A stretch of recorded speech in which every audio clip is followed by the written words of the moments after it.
আন্তর্জাতিক নারী দিবসের মাসে 100.1 FM গোল্ডের বিশেষ নিবেদন, গল্প স্বল্প অরিজিনালস গল্প সিরিজ রং তুলির চুপ কথা। আজ প্রথম পর্ব। লিখেছেন অর্পিতা সরকার। লেখিকার জন্ম নবদ্বীপের কাছে সমুদ্রগড়ে। কৃষ্ণনগর কলেজ থেকে বাংলায় স্নাতক এবং বর্ধমান বিশ্ববিদ্যালয় থেকে স্নাতকোত্তর ডিগ্রি লাভ করার পর কাজ শুরু করেন চাইল্ড ডেভেলপমেন্ট ডিপার্টমেন্টে। চাকরির পাশাপাশি করতে থাকেন নিয়মিত লেখালেখি। 2017 সালে কলকাতা বইমেলায় তার প্রথম বই প্রকাশ হয়। তার লেখা বেশ কিছু জনপ্রিয় বই হল কখনো মেঘ কখনো রোদ্দুর, প্রাণের আলাপ, নীরবে তোমায় দেখি, আমি চন্দ্রাবলী বলছি, ট্রাফিক সিগন্যাল ইত্যাদি। তিনি ভারত সরকারের সংস্কৃতি মন্ত্রকের পূর্বাঞ্চলীয় শাখা কর্তৃক পুরস্কারপ্রাপ্ত। 2023 সালে মুক্তধারা কর্তৃক রবীন্দ্র পুরস্কার পান। মার্চ মাসে 100.1 FM গোল্ড উদযাপন করছে আন্তর্জাতিক নারী দিবস, আর তাই আজ গল্পস্বল্পে আমরা বেছে নিয়েছি লেখিকা অর্পিতা সরকারের লেখা গল্প রং তুলির চুপ কথা। আজকের গল্প পাঠে অর্পণ, অপরূপা, বাসু, অঙ্কিতা, অরিজিৎ, অমরজিৎ, দেবারতী, অর্ণব, সুদীপ্ত, ঝুমুর, সোমক, অরুণিমা ও রাজীব। এই গল্পের সব চরিত্র কাল্পনিক, বাস্তবের সাথে কোন রকম মিল সম্পূর্ণ কাকতালীয়। গল্পে ব্যবহৃত অপরাধের উল্লেখ সাধারণ মানুষকে সচেতন করার বার্তা বহন করে। শুরু হচ্ছে গল্প স্বল্প অরিজিনালস রং তুলির চুপ কথা, প্রথম পর্ব।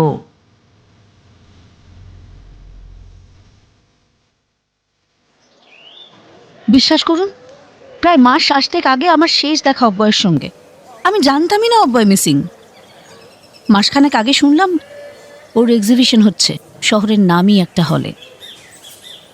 আমায় কোনো মেসেজ করেনি, কোনো কার্ড আসেনি নিমন্ত্রণের।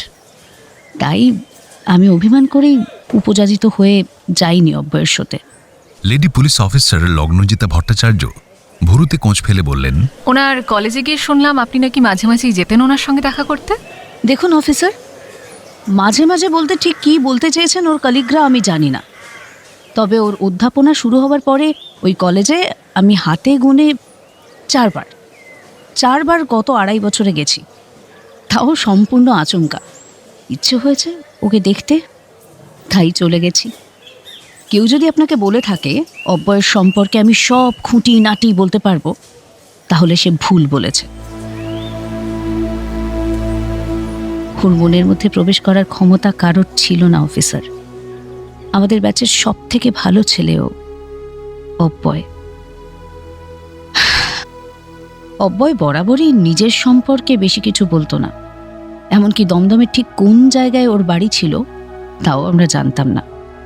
ওরা কয় ভাই বোন, বাড়িতে কে আছে, এসব প্রশ্ন আমরাও কোনোদিন করিনি। ও স্বেচ্ছায় বলেনি। আচ্ছা অফিসার, ওর বাড়ি থেকে থানায় কেউ রিপোর্ট লেখায়নি? না, কলেজের কয়েকজন কলিগ এসে রিপোর্ট লিখিয়ে গেছেন। দমদমের ওই ফ্ল্যাটে আর উনি এখন থাকেন না। ওর বাবা মা ওর দাদার কাছে দমদমে থাকেন। অব্বয় নাকি সাউথের দিকে কোথাও একটা ফ্ল্যাট কিনেছিলেন, তারা সঠিক অ্যাড্রেস দিতে পারল না। আপনি যেহেতু অব্বয়ের কলেজ ফ্রেন্ড, তাই এসেছিলাম আপনি যদি কিছু জানেন। ওর একটা গ্রামের বাড়ি আছে। আমি ওকে দেখতাম, ও একটা গ্রামের বাড়ির দৃশ্য আঁকতো মাঝে মাঝেই। জিজ্ঞেস করলে বলতো আমার গ্রামের বাড়ি কোথায় তা তো বলতে পারবো না, তবে গ্রাম আর ঘন সবুজ এই দুটোতে ওর আকর্ষণ ছিল মারাত্মক। বর্ণিতা আকাশ কুসুম ভাবছিল। তখনই অফিসার যেটা বললেন সেটা শুনে আরেকটু হলে ও জ্ঞান হারাতো। আপনার বন্ধু উত্তর কলকাতার এক মহিলার কাছে যেতেন। তার পেশা অনুমান নিশ্চয়ই করতে পারছেন। যার কাছে যেতেন সেই লাবণ্য বলে মেয়েটি খুন হয়েছে 3 4 আগে। আর ঠিক ওই দিন থেকেই মিস্টার অব্বয় বিশ্বাস কলেজ আসেননি। আপনি জানেন ওনার এই এক্সিবিশনে মোট আয় কত হয়েছিল? প্রায় 6 লক্ষ টাকা। ওনার প্রতিটা ছবি চড়া দামে বিক্রি হয়েছে। আচ্ছা, এত সাফল্যের পর কোনো ব্যক্তি কেন নিরুদ্দেশ হতে পারেন? কলেজে কোনো ছুটির অ্যাপ্লিকেশন নেই, বাবা মাও কোনো সন্ধান দিতে পারেননি। যাকে লাবণ্যর ঘরে একটা ব্যাগের মধ্যে প্রায় $1,02,000 হার্ড ক্যাশ পাওয়া গেছে। সম্ভবত ওই টাকা লাবণ্যকে অব্যয়বাবুই দিয়েছিলেন। জানি না ওই টাকার লোভে কেউ লাবণ্যকে খুন করেছে কিনা। যদি আপনার সঙ্গে কোনো রকম যোগাযোগ করেন তাহলে প্লিজ ইনফর্ম করবেন, কেমন? লাবণ্যর খুনিকে ধরার জন্য অব্যয়বাবুকে আমাদের বিশেষ প্রয়োজন।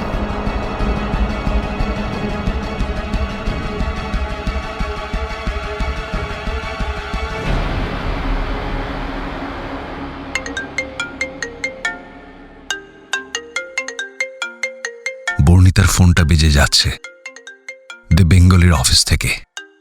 ও ফ্যাল ফ্যাল করে তাকিয়ে আছে ফোনের স্ক্রিনের দিকে। হিসেবে মেলাতে গিয়ে বড্ড কষ্ট হচ্ছে ওর। দৃষ্টিপটে ভেসে উঠছে অব্যয়ের সঙ্গে শেষ দেখা হওয়ার দৃশ্যটা। সত্যি বলতে কি, তোমার এই রং তুলির টানেই আমি ফিরে আসি। না, পারছি না, ঠিকমতো ফুটিয়ে তুলতে পারছি না চোখের সামনে ভেসে থাকা দৃশ্যদের। কি বলো তো বর্ণিতা, আর্ট কলেজে প্রফেসরি করি, সারাটা দিন ছাত্রছাত্রীদের শিখিয়ে নিজের জন্য আর সময় বাঁচে কই। তাই মাথায় ভেসে থাকা দৃশ্যগুলোকে আর ধরা হয়ে ওঠে না ক্যানভাসে। আমি তো সেই কবেই আর্ট কলেজ ছেড়েছি, তারপর মেকআপ আর্টিস্ট বনে গেলাম। ভেবেছিলাম ক্যানভাসে গোটা আকাশকে ধরব, পারলাম কি? বি বেঙ্গলের মেকআপ আর্টিস্ট বর্ণিতা দত্তগুপ্ত এত দিনে বুঝেছে মাসের শেষে মোটা টাকা উপার্জন করাটাই শেষ কথা নয়, প্যাশন থাকা উচিত, তবেই স্বপ্নরা ধরা দেবে।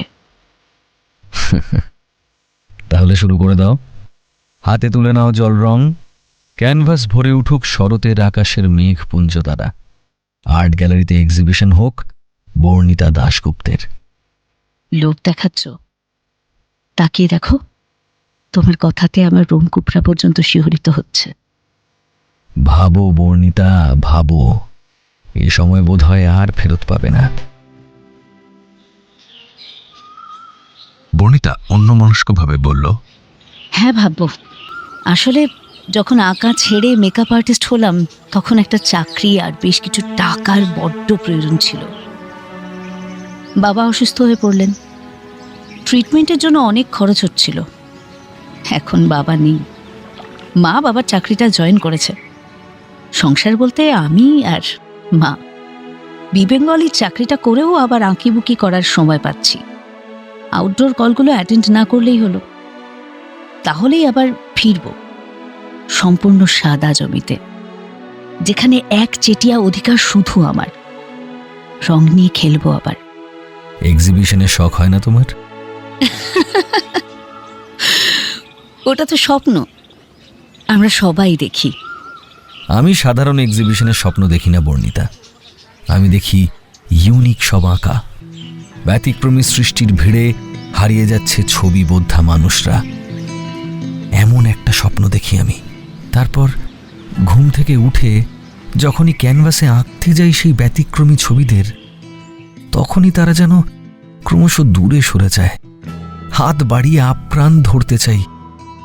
ছবি আঁকা শেষ হলে দেখি সেই গতানুগতিক এঁকেছি। কান্না পায় জানো। অব্যয়, আমি জানি তুমি প্রেমে পড়ো না কোনো মানবীর। তোমার প্রথম এবং শেষ ভালোবাসা ছবির ওই এলোমেলো বা সাজানো রঙগুলোই। তাই বলছি, কলেজ যেমন করছো করো, সঙ্গে আঁকতে থাকো, এক পৃথিবী আঁকো। এই কথাটার পরেও বর্ণিতা আশা করেছিল অব্যয় হয়তো বলবে, রং তুলির কাছে দাসত্ব স্বীকার করেছি ঠিকই, কিন্তু ভালোবাসি না বললে অন্যায় হবে। হয়তো বাসি, যদি বলি তোমাকে বাসি, তাহলেই বাকি। বর্ণিতার কল্পিত একটা শব্দও ব্যবহার করেনি সেদিন অব্যয়, শুধু বলেছিল, প্রেমে আমিও পড়ি, বারবার পড়ি, কিন্তু ওই যে রং তুলি বড়ই হিংসুটে, তাই কাউকে ধারে কাছে ঘেঁষতে দেয় না আমার। তারপর আবার নিজের কাজে ব্যস্ত হয়ে পড়েছিল ও। অব্যয়ের সঙ্গে কথা হয়নি বহুদিন। হোয়াটসঅ্যাপে কথা বলে না অব্যয়, ফোন ফোন করলে মুড ঠিক থাকলে রিসিভ করে, না হলে নয়। তাই বর্ণিতার যেদিন খুব কথা বলতে ইচ্ছে করে সেদিন ও চলেই যায় অব্যয়ের কলেজে, একেবারে আচমকা। অব্যয় আর বর্ণিতা একসঙ্গে আর্ট কলেজে পড়েছে, ফাইন আর্টস নিয়ে। কলেজে পড়ার সময় থেকে অব্যয়কে ভালোবাসত বর্ণিতা। অব্যয় মজা করে বলতো, বর্ণিতা, তোমার চোখের দৃষ্টিতে যে আকুতি দেখি সেটা নিশ্চয়ই সত্যি নয়। তোমার কথার সুরে যে কথা হারানোর আবেগ দেখি সেটাও নিশ্চয়ই সত্যি নয়। যদি এগুলো মিথ্যে হয় তাহলে আমি তোমার বন্ধু হলাম, আর যদি এগুলো মিথ্যে না হয়ে চরম সত্যি হয় তাহলে আমি তোমার প্রেমিক হতে অপারগ। ঘাবড়ে গিয়েছিল বর্ণিতা এমন স্পষ্ট কথার তীব্র আঘাতে, তবুও সামলে নিয়ে বলেছিল, বন্ধু হলে বুঝি প্রেমিক হওয়া মানা? অব্যয় সবুজ ঘাসের উপরে এলোমেলো পা ফেলে বলেছিল, বন্ধুত্বের দায়িত্বটুকু হয়তো নিতে পারবে এই অর্বাচীন, কিন্তু প্রেমিকের দায়িত্ব, বাঁধন, এসব তার সাধ্যের বাইরে। সেদিন থেকে অব্যয় ওর বন্ধু হয়েছিল, আর বর্ণিতার একতরফা প্রেমের সঙ্গী, যে প্রেমের একমাত্র ভরসা সংযম আর অপেক্ষা। এখন অব্যয় আর্ট কলেজের প্রফেসর, বর্ণিতা মেকআপ আর্টিস্ট। কেটে গেছে কলেজের সেই উদ্দীপনা, তবুও অব্যয় নামটাকে খুব সংগোপনে রেখে দিয়েছে বর্ণিতা। যখন খুব মন খারাপ করে, দিশাহারা লাগে একঘেয়ে জীবনে, তখন ও গিয়ে দাঁড়ায় অব্যয় নামক বন্ধুটির সামনে। রঙের আঁচড়ে বর্ণিতাকে আবার উজ্জীবিত করে দেয় ও। মা শত বলা সত্ত্বেও বিয়ে করেনি বর্ণিতা।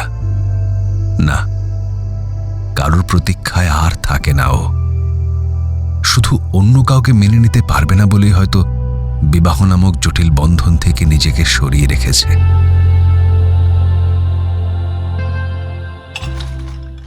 মা টেবিলে খাবার সাজাতে সাজাতে বলল, আরে ফোনটা রিসিভ কেন করছিস না বলবি? পুলিশ অফিসার বাড়িতে এলো কেন? এই প্রশ্নগুলোর উত্তর জানার অধিকার বোধহয় আমার আছে বর্ণি। মা এতদিন পর্যন্ত একরকম জেনে এলাম, হঠাৎ যদি দেখো যে সে মানুষটা বদলে গেছে বা এমনি ছিল, তুমি চিনতে পারোনি, তখন কেমন লাগবে মা?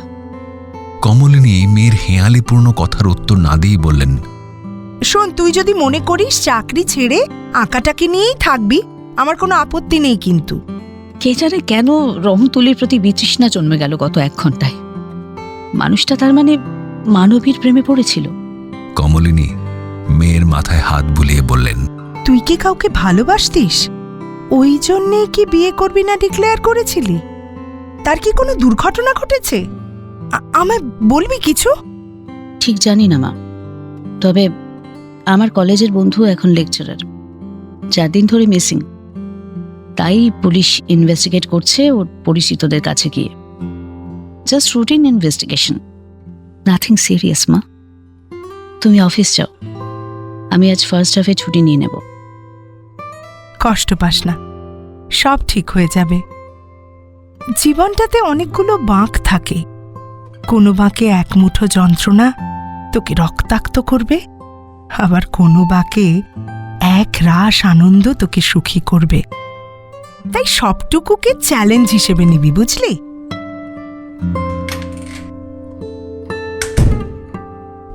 মা বেরিয়ে গেল অফিসে। একলা বাড়িতে বসে বসে বর্ণিতা ভাবছিল, বাবা বেঁচে থাকতে মা এতটা প্র্যাকটিক্যাল ছিল না। তখন বরং বইপত্র পড়ত, সংসার সামলাত। বাবার মৃত্যুটাই বোধহয় মায়ের আবেগময় জীবনের ভিতটাকে আমূল নাড়িয়ে দিয়ে গেছে। সে তো বাবার মৃত্যু বর্ণিতাকেও বদলে দিয়েছে। ডক্টর যখন বলেছিলেন বাবার প্যাঙ্ক্রিয়াসে ক্যান্সার, তখন টলে উঠেছিল বর্ণিতার রামধনু রঙের দুনিয়াটা। ওর নিজস্ব ছবির এক্সিবিশন হচ্ছে, মানুষজন ছবিগুলোর সামনে দাঁড়িয়ে উচ্ছ্বসিত প্রশংসা করছে। ঠিক সেই মুহূর্তেই ওর অধরা স্বপ্নটা ক্যালাইডোস্কোপের মধ্যে থাকা কাঁচের টুকরোগুলোর মতো ছড়িয়ে পড়েছিল মেঝেময়। ডক্টর শুনিয়েছিলেন অপারেশন করতে প্রচুর টাকা লাগবে।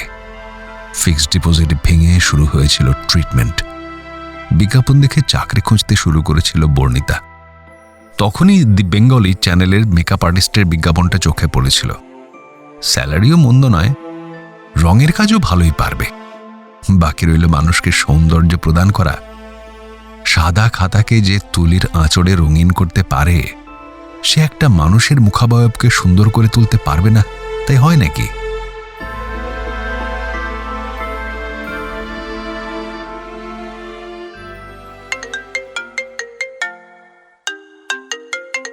ফোনটা রিসিভ করেই বর্ণিতা বলল, বল রক্তিম, বহুদিন পরে তুই ফোন করলি। কি খবর বল তোদের? তুই আর আমাদের পেঁচিরানি আছিস কোথায়? রুবির কাছে ফ্ল্যাট নিয়েছিস? এই পুলিশ গিয়েছিল তোর কাছে? আরে আমার কাছে এসেছিল, আমাদের অব্বয় নাকি মিসিং। অব্বয়ের এক্সিবিশনে আমি তো সেদিনই গেলাম, মানে আমি আর গুঞ্জা দুজনেই গেছিলাম। আমাদের বন্ধুদের ব্যাচের অনেকের সঙ্গে দেখাও হলো। তো বেশ খুশি ছিল অব্বয় সেদিন।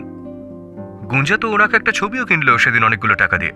অব্বয় অবশ্য কলেজ ফ্রেন্ড বলে একটু কমই নিয়েছিল, কিন্তু সেদিন তো বুঝতেই পারিনি যে ও ডিস্টার্বড আছে, এইভাবে কোথাও পালিয়ে যেতে পারে। তাহলে কলেজের সব বন্ধুকেই মোটামুটি ইনভাইট করেছিল অব্বয়, আমাকে বাদ দিয়ে। একটু বোধহয় অন্যমনস্ক হয়ে গিয়েছিল বর্ণিতা। আরে কি রে, উত্তর দিচ্ছিস না কেন? তুই কি এখন ওই চ্যানেলের অফিসে আছিস নাকি বাড়িতে? না রে, আজ আর অফিসে যাওয়া হলো না। একটু আগেই এসআই লগ্নজিতা ভট্টাচার্য এসেছিলেন, এক প্রস্থ জেরা করে গেলেন। হ্যাঁ, তোর কাছেও গিয়েছিল তাই না? গুঞ্জা ঠিকই বলেছে, বর্ণিতার কাছেও নিশ্চয়ই যাবে। এই শোন না, আমারও আজ তো স্কুলে যাওয়া হলো না, গুঞ্জাও বুটিকে যায়নি। তুই একবার চলে আয় না আমাদের ফ্ল্যাটে। কুণাল আর স্বর্ণদীপও আসছে, অব্বয়ের বিষয়টা নিয়ে একটু কথা বলার জন্যই আর কি। আসবি তুই? বর্ণিতা বিরক্তির গলায় বলতে যাচ্ছিল, অব্যয় ওর জীবনের ফার্স্ট এক্সিবিশনে আমাকে ডাকেনি, ডেকেছিল তোদের, তাই তোরাই আলোচনা কর। কিন্তু কথাটা বলার আগেই গুঞ্জার গলা শোনা গেল। হ্যাঁ, বর্ণিতা আমাদের সকলের চোখে বেশি চেনে, তাই ও বলতে পারবে অব্বয় এখন কেমন মেন্টাল কন্ডিশনে ছিল। কথাটা শোনার পরেই বর্ণিতার মধ্যে একটা অদ্ভুত পরিবর্তন হলো। ওর অবাধ্য মন আবার ভাবতে শুরু করলো, ঠিকই তো, ওর মতো করে অব্যয়কে আর কেই বা চিনবে? বর্ণিতার মতো করে যে কেউ অব্যয়কে ভালোবাসবে না, সেটা বোধহয় অব্যয় নিজেও জানত। গুঞ্জার মুখে কথাটা শুনে আবার একটা নরম ভালো লাগায় ভরে উঠল মনটা। বন্ধুরা এখনো ভাবে বর্ণিতা আর অব্যয় হয়তো অনেকগুলো বসন্ত পেরিয়ে এসেও আবার শুরু করবে নতুন করে। এই আলটুসি হয়তো শব্দটা ঘিরেই বেঁচে আছে বর্ণিতা, ওর একতরফা ভালোবাসাকে সঙ্গী করে। আসবি? আচ্ছা ঠিক আছে, তাহলে আমি আমাদের ওই নতুন ফ্ল্যাটের অ্যাড্রেসটা তোকে টেক্সট করছি, ঠিক আছে? হ্যাঁ, আসছি। তারপর বলুন মিস্টার ঘোষাল, এই লাবণ্য নামের মেয়েটি যেদিন খুন হলো আপনি সেদিন কোথায় ছিলেন?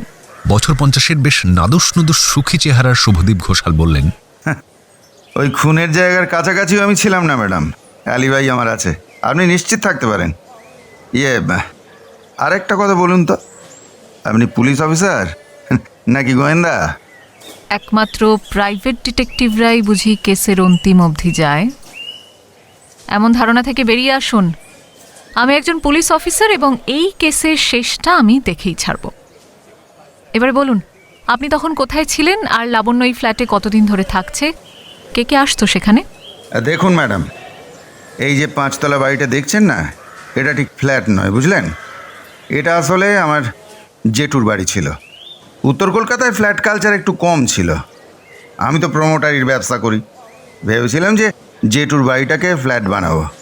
কিন্তু জেঠু মারা যাওয়ার পর জেঠিমার হঠাৎ করেই পুরনো স্মৃতি সব মাথা চাগার দিয়ে উঠল। ও তার আগে বলেনি, আমার জেঠু কিন্তু নিঃসন্তান ছিলেন। লগ্নজিতা বুঝল ঘোষালের টু দ্য পয়েন্ট উত্তর দিতে সমস্যা আছে। শর্ট কোশ্চেনের উত্তরেও তিনি 4 পাতার মোগল সাম্রাজ্যের পতনের কারণ লিখে বাড়ি ফিরতেন। অগত্যা ধৈর্য বড্ড জরুরি, তাই চেয়ারে হেলান দিয়ে বসল লগ্নজিতা। ঘোষাল বলতে শুরু করল, জেঠু আমাকেই বাড়িটার অধিকার দিয়ে গিয়েছিলেন, আমার ওই বড়দা বা ছোটো ভাইকে নয় কিন্তু, কারণ জেঠুর ওই জুতো সেলাই থেকে শুরু করে চণ্ডীপাঠ সব কাজে আমি করে দিতাম।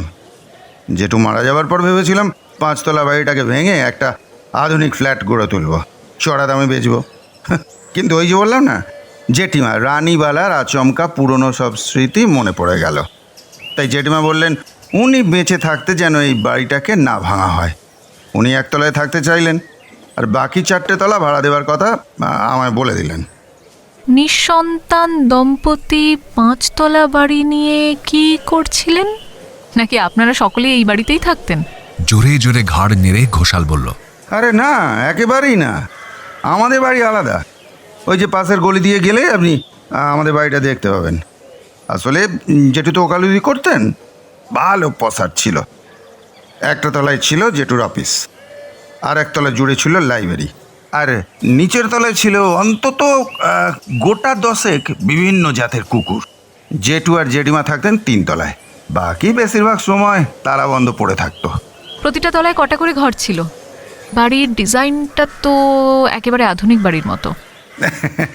জেঠু ভালো ইঞ্জিনিয়ার ডেকে বাড়ির ডিজাইন করিয়েছিলেন, তাই ভেতরে ঠিক এখনকার ফ্ল্যাটের মতো 3টে করে ঘর, ড্রয়িং রুম, বারান্দা, রান্নাঘর, বাথরুম।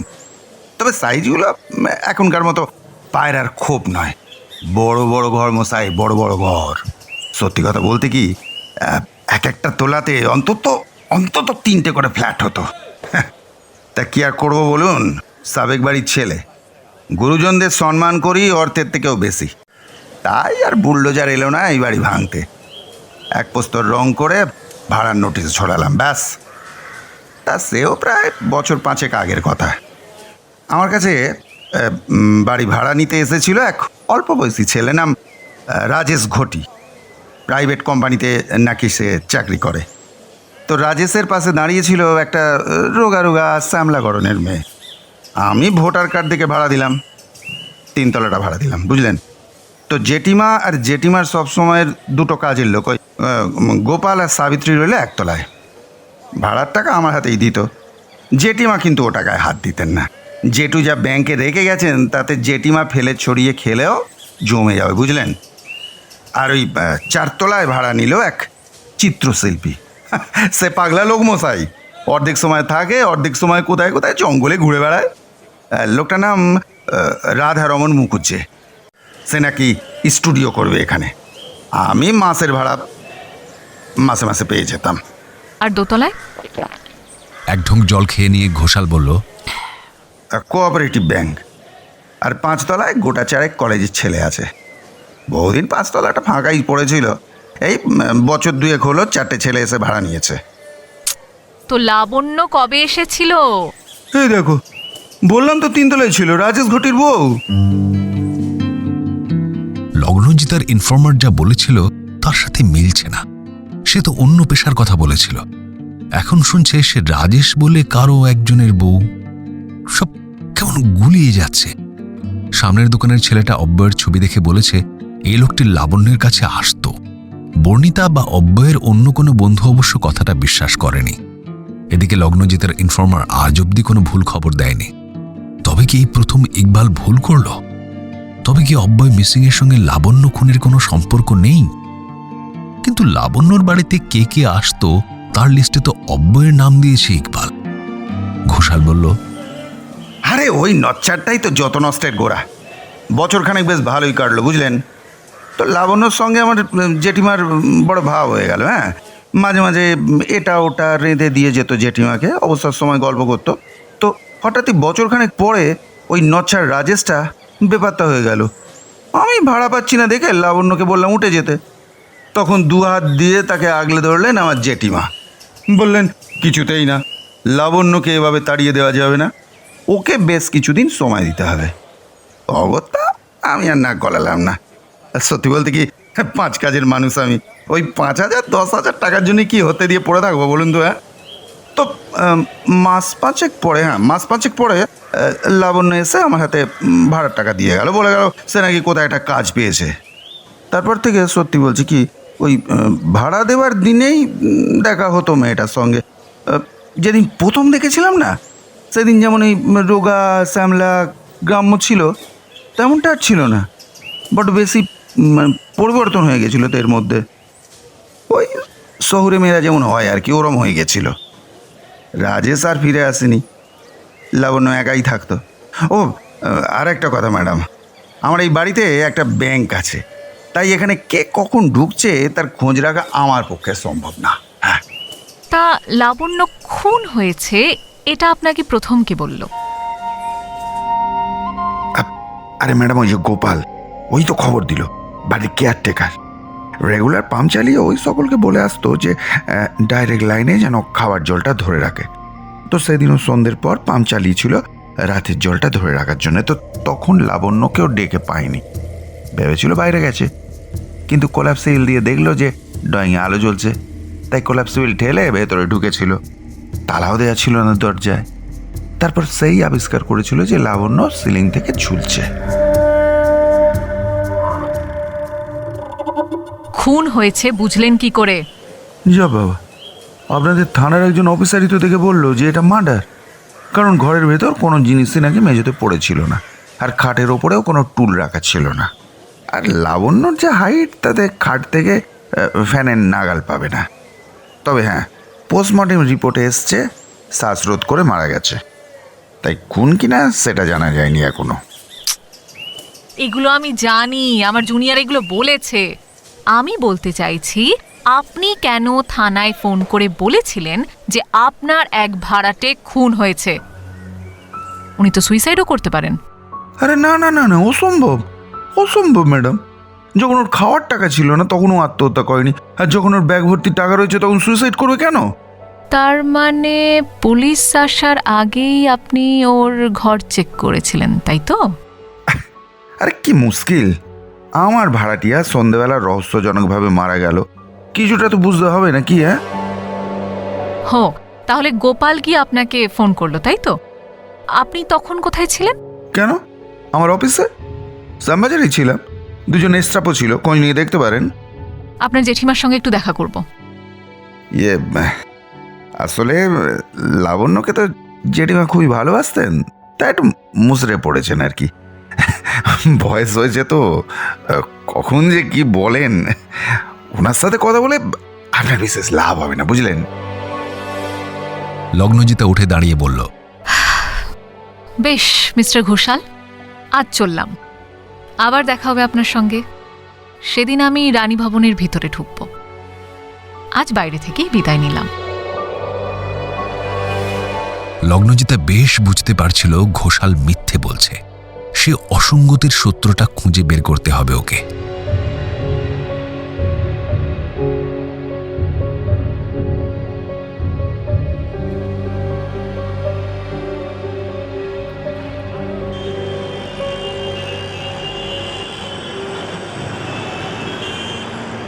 বর্ণিতা যখন বাড়ি থেকে বেরোলো তখনও দোলাচলে দুলছিল। অব্যয়ের ওই যাওয়ার কথাটা কি বন্ধুদের বলবে নাকি থাকবে? আদৌ ওই মহিলার খুনের সঙ্গে কি অব্যয় জড়িত? অব্যয়কে খুনি ভাবতে গেলে নিজের সঙ্গে যে পরিমাণ যুদ্ধে লিপ্ত হতে হচ্ছে, তাতে বর্ণিতাকে এতদিনের ক্ষীণ আশাটাকেও জলাঞ্জলি দিতে হবে। এতদিন পর্যন্ত একটা অনুভূতিহীন মানুষের জন্য অপেক্ষা ছিল বর্ণিতার, কিন্তু আজ থেকে সব কিছু কেমন বদলে গেল। অব্যয় যদি মেয়েটাকে খুন নাও করে থাকে, তবুও একটা কথা তো সত্যি, অব্যয় যেত ওই মেয়েটার কাছে। কিসের টানে যেত? মেয়েটার ছবিটা কাগজে বেরিয়েছে, অফিসার লগ্নজিতে দেখালো ওকে। মেয়েটার মধ্যে কোনো বিশেষত্ব লক্ষ্য করেনি বর্ণিতা। অব্যয়ের পছন্দ এতটা সাধারণ, ভাবতেই অবাক লাগছে বর্ণিতার।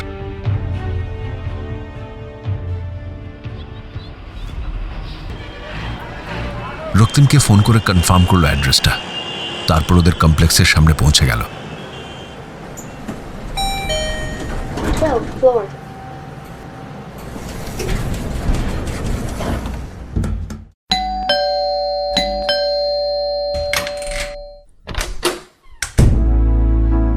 বর্ণিতা ঢুকতেই গুঞ্জা জড়িয়ে ধরে বলল, কতদিন পরে দেখলাম তোকে বর্ণিতা, সেই কলেজের মতোই আছিস, একই রকম চার্মিং, স্মার্ট আর শার্প, একটুও বদলাসনি।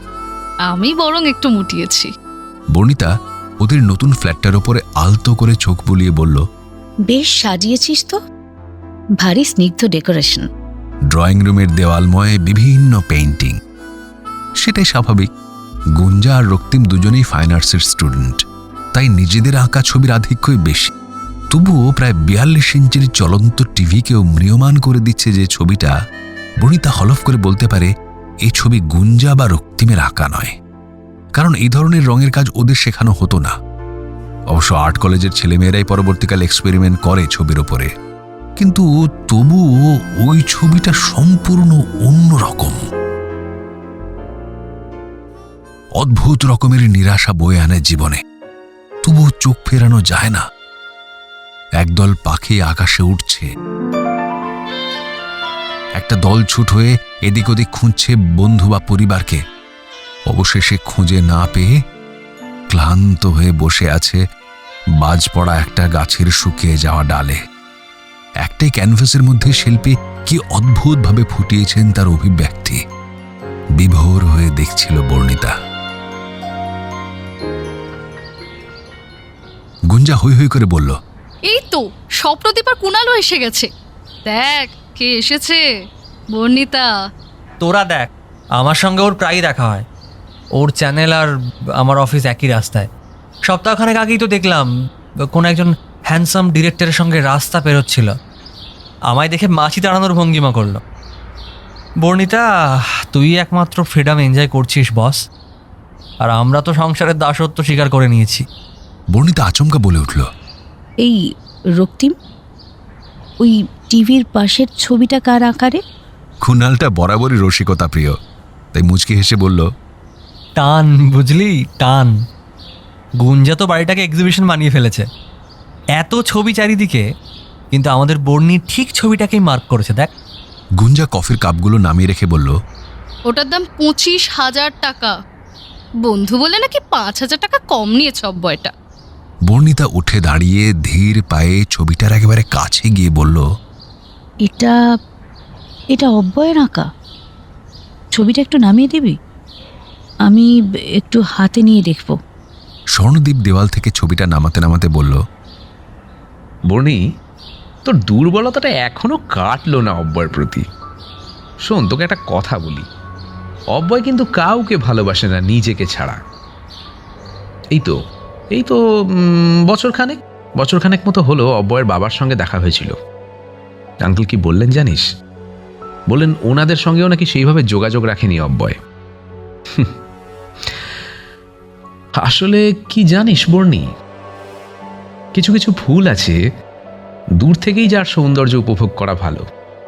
হাতে নিয়ে গন্ধ শুঁকবো বা পুজো উপচারে কাজে লাগাবো এমনটা নয়, বুঝলি? তাই আমার ব্যক্তিগতভাবে মনে হয় যে প্রফেসর অব্যয় বিশ্বাস, আর্টিস্ট অব্যয় বিশ্বাস আমাদের সহপাঠী ছিলেন, এটা বলাটাই শ্রেয়। বন্ধু বলাটাও বোধহয় সমীচীন নয়। এইটা তুই ঠিক বলছিস না স্বর্ণ। অব্যয় আমাদের আজও বন্ধু ভাবে। আরে তাই তো ওর এক্সিবিশনে মনে করে আমাদের ইনভাইট করেছিল। তাই কি? নাকি সহপাঠীদের নিজের উচ্চতা মাপার জন্য ডেকেছিল? যাকে, তোরা ওকে বন্ধু বলে ভাবলেও আমি তো ভাবি না। তাই বর্ণিকে বলবো এসব মোহ ত্যাগ করে শুরু করার বয়স থাকতে থাকতে শুরু করে দেওয়াই ভালো। আর ভুল চয়েসে যে কি হয় সেটার উদাহরণ তো তোদের সামনেই রয়েছে।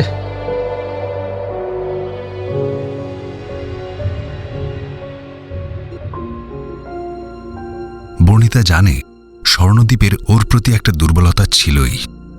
বিয়ে করেছিল স্বর্ণদীপ, কি সব মনোমালিন্যের কারণে ডিভোর্স হয়ে গেছে বছর 2 আগে। আপাতত জীবনের প্রতি একটু বীতশ্রদ্ধ। জানিস বর্ণি, যে যাই বলুক, আমার কেন জানি না মনে হয় তুই যদি অব্যয়ের দায়িত্ব নিতিস তাহলে আজ এই পরিস্থিতির সৃষ্টি হতো না। আমার তো দৃঢ় ধারণা অব্যয় ডিপ্রেশনে ভুগছিল। আমি এক্সিবিশনের দিন রক্তিমকেও বলেছিলাম, রক্তিম সেদিন হেসে উড়িয়ে দিয়েছিল। বলে কিনা সেলিব্রিটি হয়ে গেলে অমন গাম্ভীর্য ধরে রাখতে হয়। বিশ্বাস কর বন্নি, গাম্ভীর্য নয়, কেমন একটা অদ্ভুত রকমের ভীতু চাউনি দেখেছিলাম আমি ওর চোখে। ভয় ভয় তাকাচ্ছিল জানিস। বর্ণিতা মোবাইল বের করে খান কয়েক ছবি তুলল ফ্রেমটার। আমার তো মনে হয় অব্যয় কোথাও নিজের ইচ্ছেতে হারিয়ে গেছে কদিনের জন্য। শিল্পীদের এমন নীরবতা দরকার হয়। ওর কলেজের কলিগদের বেশি বাড়াবাড়ি, একেবারে মিসিং ডায়েরি করে দিল থানায় গিয়ে। একলা থাকার, একলা ভাবার অভ্যেসটা তো অব্যয়ের নতুন নয়।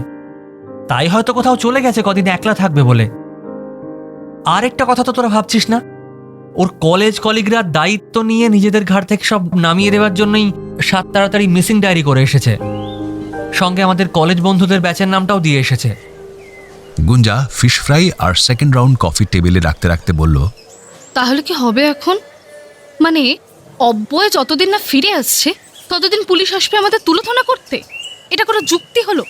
আরে কলেজে এক ব্যাচে পড়লেই কি আমরা অব্যয়ের ভিতরে সব খবর জানবো?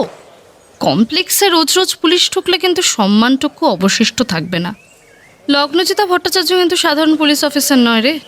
এই দেখ, ওনার নামে অনেকগুলো খবর বললাম। প্রচুর গুরুত্বপূর্ণ কেসের সমাধান করেছেন উনি। কলকাতায় ডিস্কো থেকে মধ্যরাতে মদ্যপানরত অবস্থায় যে 20 বছরের মেয়েটা মারা গিয়েছিল না, তার খুনের হদিশ বের করেছিলেন এই মহিলা। এর ইনভেস্টিগেশনের পদ্ধতি হচ্ছে সন্দেহভাজনদের সঙ্গে গল্পের ছলে বারবার কথা বলা। ভেবে দেখ কি বিপদ। এই রকম একটা বন্ধুর জন্য এই বয়সে এসে মান সম্মান হানি হবে নাকি রে? অব্যয় কবে আমার ভালো বন্ধু ছিল জানি না তো।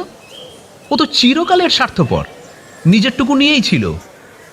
তাছাড়া ওর বাবা মা দাদা ফুল ফ্যামিলি ওর সঙ্গে যোগাযোগ অস্বীকার করেছে। সেখানে আমরা কেন হ্যারাস্ট হব ওর জন্য? বনিতা অন্যমনস্কভাবে ছবিটার দিকে তাকিয়েছিল। গুঞ্জা বলল, এইসব বাদ দে তোরা প্লিজ। অব্যয়কে মারাত্মকভাবে ফাঁসানো হচ্ছে, এটাও তো হতে পারে। আমার তা মনে হয় না রে। স্বর্ণদীপ বিস্ময়ে ফিরে তাকালো বর্ণির দিকে। স্বর্ণদীপের বহুবার মনে হয়েছে চিৎকার করে বলে, এই বর্ণি, কি কারণে অব্যয়কে তুই পাগলের মতো ভালোবাসিস রে? তুই এত ভালোবাসিস জেনেও যে ছেলে তোকে শুধু বন্ধুত্ব নামক সম্পর্কের মধ্যে আটকে রাখতে চাইলো, তার জন্য কেন কেন এতকাল অপেক্ষা করে আছিস তুই? বলা হয়নি। অব্যয়ের মতো ব্যক্তিত্ব হয়তো আমার নেই, তবুও ভালোবাসি প্রাণ দিয়ে। বলা হয়নি কারণ বর্ণি অব্যয়ের নামে কোনো রকম নেগেটিভ কথা শুনতে প্রস্তুত ছিল না কোনোদিন। তাই আজ বর্ণির বলা কথাটা শুনে নিজের কানকেও যেন বিশ্বাস করতে পারছে না স্বর্ণদীপ। আমার মনে হয় না ওকে কেউ ফাঁসাচ্ছে। ওর কালিগরা চিন্তিত হয়েই হয়তো মিসিং ডায়েরি করেছে। লগ্নজিতা ম্যাডামের সঙ্গে কথা বলে আমি এইটুকু বুঝতে পেরেছি যে এই লাবণ্য নামক মহিলার সঙ্গে ওর যোগাযোগ ছিল। কেন যোগাযোগ ছিল সেটা আমি জানি না। লাবণ্য খুনের মামলায় ও জড়িত নয় হয়তো, তবে অব্যয় মিসিং নয়। কোনো কারণে ও গা ঢাকা দিয়েছে।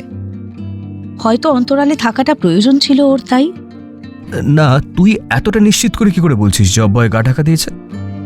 হয়তো আকার প্রয়োজনে একলা থাকার কোথাও প্রয়োজন হয়েছিল, তাই শহর ছেড়ে দূরে গেছে কয়েকটা দিনের জন্য। ও দোকা কোথায় রক্তিম? ও তো একাই থাকে। ও কোথাও গেলে কাউকে তো জবাবদিহি করতে হয় না রে। অফিসার বললেন ও নাকি ওদের দমদমের ফ্ল্যাটেও আর থাকে না। ইনফ্যাক্ট ওর বাবা মায়ের সঙ্গেও ভালো মতো সম্পর্ক রাখেনি। তাহলে কোথাও গেলে কেন কলেজে লিভ নিয়ে যাবে না বলবি? আর আমি যতদূর ওকে চিনি, ও নিজের কাজের ব্যাপারে ভীষণ রকমের সিনসিয়ার। তারপরেও যখন উইদাউট লিভে 4 দিন কলেজ যায়নি এবং ফোন সুইচ অফ রয়েছে, তখন বুঝতে হবে ইচ্ছে করেই গা ঢাকা দিয়েছে, যাতে ওকে নোটিস করে পরিচিতরা। কিন্তু সেটা কেন বর্ণি? বর্ণিতা কিছু বলার আগেই কুনাল বলল, শোন, আমাদের ভাবনা ছাড়। এখন আমাদের যেটা করতে হবে সেটা হলো আমাদের 5 জনকেই একই কথা বলতে হবে অব্যয় সম্পর্কে, না হলে কিন্তু অকারণে ফাঁসবো আমরা। অব্যয়ের সঙ্গে আমাদের লাস্ট মিট, ফোন কল এগুলো নিয়ে আলোচনা করে নি, চল। স্বর্ণদীপের ঠোঁটের কোণে হাসির রেখা। যাক, এতদিনে হলেও বর্ণি অব্যয়ের আসল রূপটা নিজেই বুঝতে পেরেছে।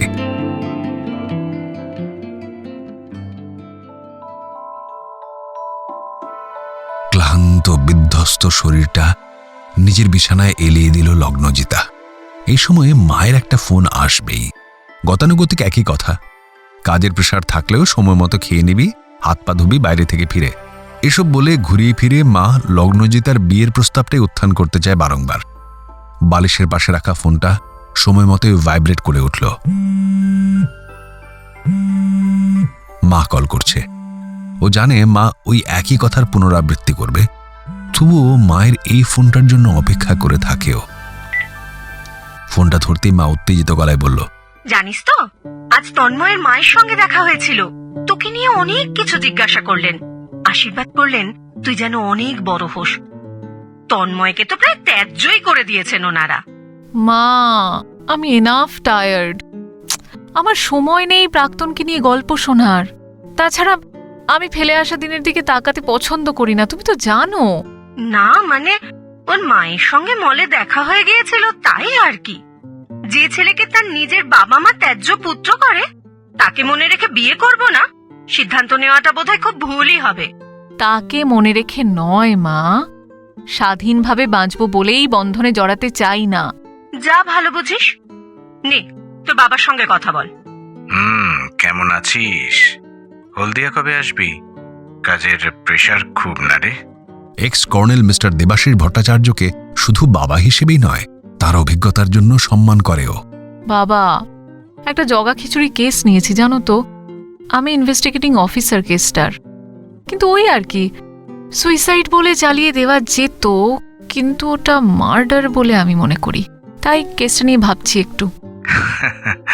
ছোটবেলায় আমার সার্ভিস রিভলভারটা হাতে নিয়ে বলতিস, এটা দিয়ে যাকে খুশি মেরে দেওয়া যায়, রাক্ষসদেরও মেরে দেওয়া যায়।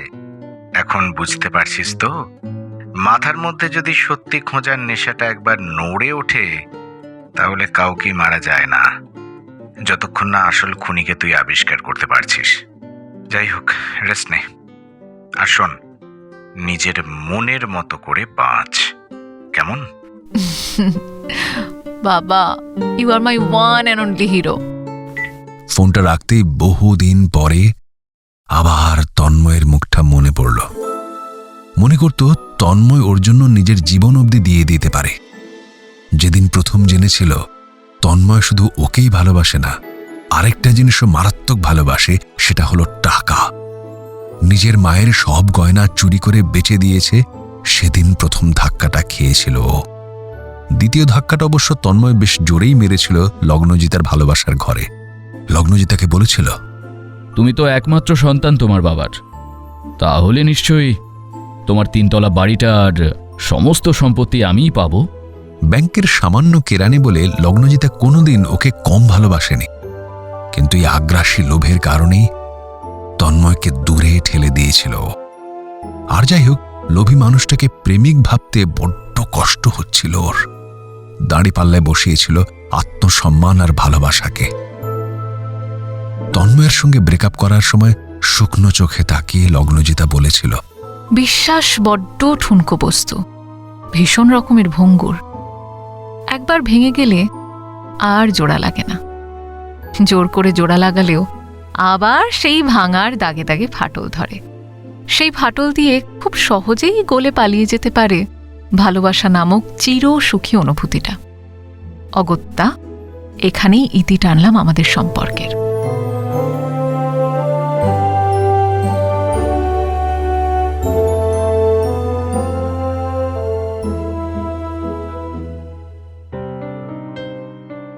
তন্ময়ের বাবা মাও জানতো ওদের সম্পর্কের কথা।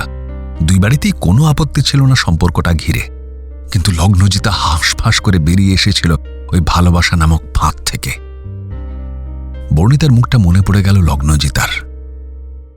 মেয়েটাও ওর মতোই বিশ্বাস করে অব্যয়কে। তাই অব্যয় যে লাবণ্যর বাড়িতে যেতে পারে, এটাই যেন অবিশ্বাস্য ছিল বর্ণিতার কাছে। লগ্নজিতা সেদিন বর্ণিতার চোখে বিশ্বাসভঙ্গের কষ্ট দেখেছিল। ইদানিং অবশ্য বিভিন্ন কেস হ্যান্ডেল করে করে কষ্ট যন্ত্রণার অনুভূতিগুলি বেশ হালকা হয়ে গেছে। এখন অফিসার লগ্নজিতা ভট্টাচার্য বডিকে পোস্টমর্টেমে পাঠিয়েই চায়ের দোকানে দাঁড়িয়ে প্রজাপতি বিস্কিটে কামড় দিতে দিতে বলতে পারে, ভদ্রলোকের বাচ্চা কাচ্চা আছে নাকি? ওনার স্ত্রী কি করেন? মারা গেলেন কিভাবে? Lorry accident? নিজের অজান্তেই ঠোঁটের কোণে হাসির রেখা ফুটল ওর। একসময় লগ্নজিতার বুকের বাম দিকের লাবডুব আওয়াজ হতো। ভয়ে, দুঃখে, আনন্দে রাস্তা দিয়ে সব যাত্রীরা যখন এগিয়ে যেত, ও তখন ওদের হলদিয়ার বাড়ির বারান্দায় দাঁড়িয়ে মায়ের আঁচলে মুখ ঢাকত।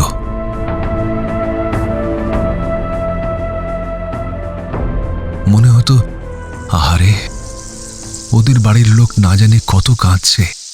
মা ওর মাথায় হাত বুলিয়ে বলতো, মেয়ে আমার ডাক্তারি কোনোদিন পড়তে পারবে না, এমন নরম মন নিয়ে কি ডাক্তারি পড়া যায়? তখন কি আর মা ভেবেছিল তার মেয়ে এনকাউন্টার বিশেষজ্ঞ হবার জন্য বিশেষ ট্রেনিং নিতে চায়? বদলে যায়, সময়ের সঙ্গে সঙ্গে বদলে যায় মানুষ আর তার মানসিকতা।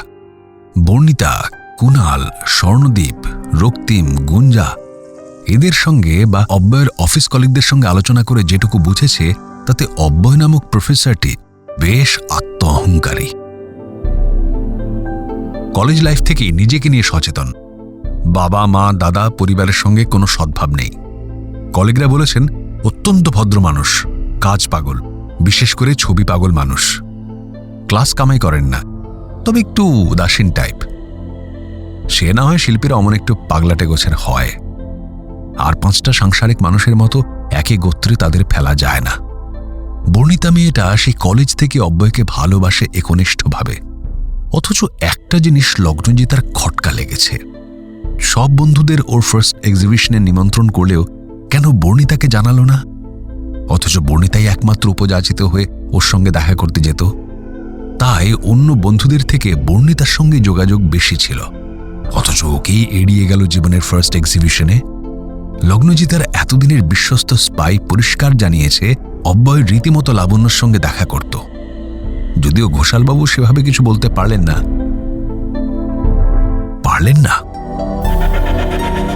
নাকি বললেন না? ওর বন্ধু কুণাল বলল যে কোনো মেয়ে নাকি অব্যয়ের জন্য ফিদা, তাই ওর পক্ষে লাবণ্যের কাছে যাওয়ার কোনো প্রশ্নই আসে না। লাবণ্য যে মুনলাইটে যেত এবং বিজনেস করত সে খবর লগ্নজিতার কাছে আছে। বিষয়টা ক্রমাগত জটিল হয়ে যাচ্ছে। লাবণ্যকে মেরে দিয়ে কার কি লাভ সেটাই তো বোঝা গেল না। ওর ঘরে ব্যাগের মধ্যে এতগুলো টাকা এলো কোথা থেকে? কেউ যদি টাকার লোভে ওকে মেরে দেয় তাহলে টাকাগুলো কেন ফেলে রেখে চলে গেল? লগ্নজিতা চোখ বন্ধ করল। ঘুমোতে হবে, একটা গভীর ঘুম, মস্তিষ্কের বিশ্রাম দরকার। ভাবো লগ্নজিতা, ভাবা প্র্যাকটিস করো। তন্ময়ের মতো পরিত্যক্ত স্মৃতি এসে যেন কোনোভাবেই তোমার চিন্তা শক্তিকে এলোমেলো না করে দিতে পারে। আফসোস হচ্ছে লগ্নজিতার, কেন যে লাবণ্যের মৃত্যুর খবরটা পেয়ে নিজে না এসে জুনিয়রকে পাঠালো। কে জানে ওর ঘরে কোনো প্রমাণ লোপাট হলো নাকি। বড়বাবু মানুষটা বড্ড ক্যাজুয়াল এই ব্যাপারে, হয়তো নোটিসই করেননি তেমন কোনো ক্লু ছিল। বড়বাবুও তো সঙ্গে ছিলেন। আগামীকাল আচমকা হানা দিতে হবে রানী ভবনে। ঘোষাল লোকটা ঝানু ব্যবসাদার, ওকে না জানিয়ে যেতে হবে, না হলে লাবণ্য সম্পর্কে কিছুই জানা যাবে না।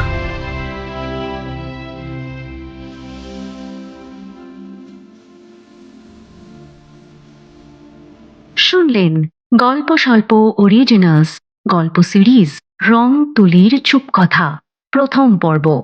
গল্পের কথক অর্পণ, গল্পের সূত্রধর সৌমি, বিভিন্ন চরিত্রে অব্যয় বাসু, বর্ণিতা অঙ্কিতা, শুভদীপ ঘোষাল, সুদীপ্ত, রক্তিম অরিজিৎ, স্বর্ণদীপ অমরজিৎ, গুঞ্জা দেবারতী, কুণাল অর্ণব, তন্ময় রাজীব, লগ্নজিতার বাবা সুমক, লগ্নজিতার মা ঝুমুর, কমলিনী অরুণিমা এবং লগ্নজিতার ভূমিকায় অপরূপা।